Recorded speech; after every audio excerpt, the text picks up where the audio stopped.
Yung tungkol po sa Intel report. Now, provided o granting na yung pondong nawawala ng PhilHealth, yun yung malaking intriga, no, na kinasangkutan ng previous president at ito ay sumailalang pa kuno sa senator sa hearing sa Senado. Wala rin nung nangyari pero natabunan na and all of a sudden nagkaroon na ng pera ang PhilHealth. Yun ba kaya ay binalik? Yun pa kaya ay ibinalik ng presidente ng PhilHealth na yun? Pero ako nagdududa na hindi po sapat kahit ibalik niya yung halagang yun. So mayroon sumagot dun sa mga kakulangan. Now, granting na ibinalik.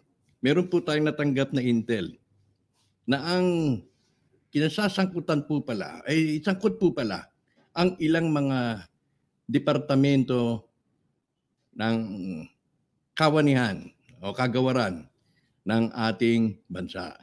Kapag may pondo, nawawala. Kung inyo pong maalala, meron pong bukod po dyan sa PhilHealth, meron pa po isang ahensya ng gobyerno na nawawala ho yung pera nila. No, pero bumabalik. Nawawala. Bumabalik. Pero kung natataon ho na, itinapat yung isang specific na o particular na audit, in-audit yung departamento na yun. Ba't nasan yung pera na yun? Nawawala. Hindi na humapaliwanag ng kalihim. Dahil talagang, bagamat ay alam niya, hindi niya pwedeng sabihin na gano'n ang ginawa niya. Pero bumabalik at nawawala, nadidissipate na yung intriga, nadidissipate na yung issue, nadidissolve. Bakit to ba? Kasi ganito daw po pala ang sindikato. Ang sindikato, may pondong malaki. Halimbawa, nasa 50 billion pesos. No? Anong ginagawa nung kalihim? Anong ginagawa ng presidente nung ahensya na yan? Ilalabas yung pera. Saan dadalhin? Doon sa mga hedge funds. Ano po yung mga hedge funds? Yung mga nangangapital o mga kapitalista na hindi na ho pinapasok doon sa sistema. Hindi na ho pinapasok doon sa radar ng Central Bank o doon sa radar ng Department of Finance. Saan po dinadala yun? Sa maraming samot-saring kalakalan. Nandiyan dyan ang rice smuggling. Nandiyan dyan ang drug smuggling. Nandiyan dyan po yung money laundering, embezzlement, etc. Cohorts. Yung malaking pinuno ng gobyerno na may hawak na may disposisyon ng pera. Kakuntsaba ang isang bangko, kilalang bangko, hindi man kilalang bangko, pero may access kung paano maipalabas yung pera. At kapag nakalabas na yung pera, ilalagak doon, iintrega doon, ipagkakatiwala. At yung pera na yan ay isang loose money. Kung ano man yung ipamimili diyang mga kalakalan na yan, na wala sa radar ng gobyerno, walang bayad ng buwis, etc., doon po ginagamit. Kaya kapag halimbawa, 50 billion, kung short term, ang balik halimbawa is 20%, malaki po yung 20% ng 50 billion. Nasa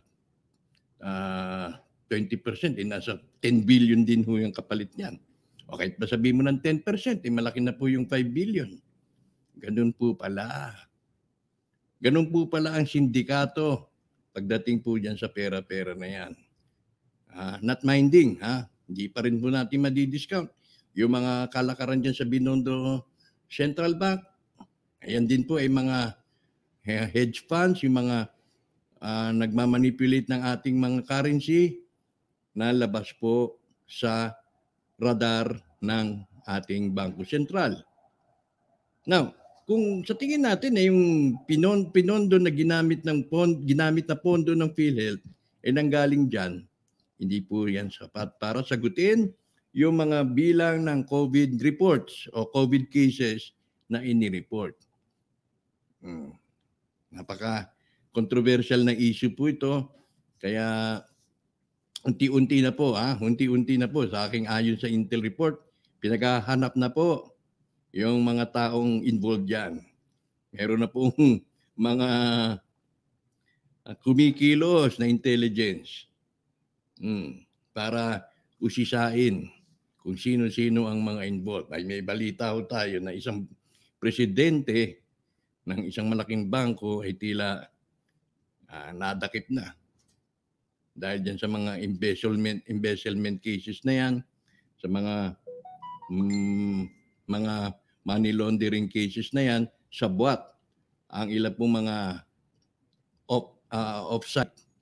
off-site institutions, mga off-site establishments tulad na lamang ng mga casino. Hindi po ba kayo nagtataka? O na may COVID, pero ang mga casino ay bukas. Ginagamit po yan. Ginagamit po yan. Halimbawa, ako si ganitong Mr. Ganito ng Department of Ganito. Gamit ko ang pera, nasa aking disposisyon, ilalabas na lang kasabwat ang isang mataas na opisyal ng bangko sa isang signal ko lang, ilalabas, mapupunta sa account mo, pero ipangako mo na ibabalik mo yan sa akin. Siyempre, ano naman daw yun yung taong pinaglalagakan ng tiwalang yan, talaga naman daw katiwa-tiwala. May mga backer ko yan ng mga bangko rin. Katiwala naman. Sinabi niya, sige, after 30 days, babalik ito with a particular amount or rate of interest na mapupunta sa iyo sa personal, sa bulsa mo at ng mga kasama mo. Babalik. Pero ang ginamit na puhunan, pera ng gobyerno. Pero itong kaso ngayon sa COVID, iba po ito. Ibang klase po ito. Kung sino namuhunan dyan, dapat po nating makilala. Kailangan po natin makilala para makita po natin ang tunay na agenda sa likod ng COVID cases na yan. Okay? Sige. At mamaya sa ating pagbabalik, palawakin pa natin ito kung malalawakan ko pa. Okay, si Melito Rodelio Militante. Hello, sir. Good afternoon. Watching from Calamba, Laguna. At kay Joey Ortiz. Hi, Joey. Good evening po kay Governor Gwen. Thank you. Ayan. Pamarisan po natin yan. Meron na po tayo kung kayo ay mga mamamahayag, mga nangungusap sa pamamagitan ng Facebook o ng YouTube. Meron na po tayong pwedeng gamitin basihan dito sa mga claims na ito dahil pwede nating i-quote mismo si Governor Gwen Garcia. Okay, sige. So, yan po ang aking Intel report na natanggap. Ano po? Ang paggamit ng pera ng gobyerno, nawawala, papasok sa investigasyon, uusisain yung pinuno ng ahensya, pero nawawala na rin ho yung interest ng mga mag-uusisa, interest ng Senado, interest ng mga kongresista. Nasaan na yung pera? Naglalaho. Hanggang sa nadala na lang sa limot. Pero nakakabalik pala yung pera. Ginamit lang ho pala ng short-term arrangements at yung interest pinagkakitaan. Pero siyempre, ano pa bang klaseng negosyo yung kumikita ng malaki? Yung mga negosyo bang kumikita ng malaki, yan yung mga legal? Hindi ho. Karamihan yung mga illegal. Yung mga fast break. Kabilang yung smuggling. Kabilang siyempre yung droga. Kabilang siyempre yung casino. At kung ano-ano pang mga mabilisang transaksyon dyan na ito kinasasangkutan ho na hindi lamang po ng mga sindikato rito sa Pilipinas, kundi worldwide ng network yan. Kaya yan ang sabi sa akin ng ating Intel report na, nakaabang na ho. Kaya kung meron man sa inyo mga nakakakilala, particular po dyan sa banking industry, marahil ikilala nyo na po kung sino yung nandiyan ngayon at nakapiit na at pinapupuga pa, pinaiiyak pa para malaman at matukoy kung gaano kalalim ang sindikatong yan.